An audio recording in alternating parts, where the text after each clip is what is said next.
could be talking with a patient that you have all the suspicions of obstructive sleep apnea, and sometimes it's difficult to bring them around, and then you say, well, we have this ability to screen you with a sleep test, and at first they're just like, oh no, I'm not doing a sleep test.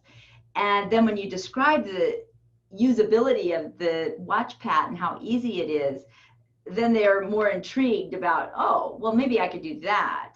So then you can get your screening. And then in our case, when we make the mandibular advancement device, then we can use it as a follow-up, just kind of a screening to see how we're doing with the device.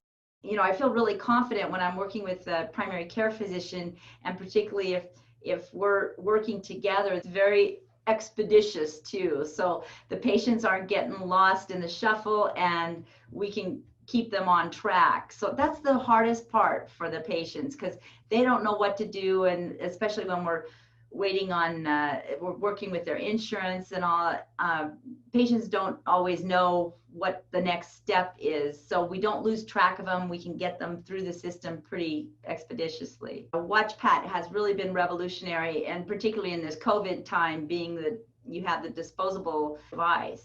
I think a good way to get started is to have some of the disposable units in your office, because it's a great screening tool and patients are not resistant to doing it. Once they see how simple it is, they're not resistant to it. So it's kind of a good step in to get the patients started and get the screening, and then you can get the results and you can have that discussion with them and send them back to their primary care physician and get the proper treatment.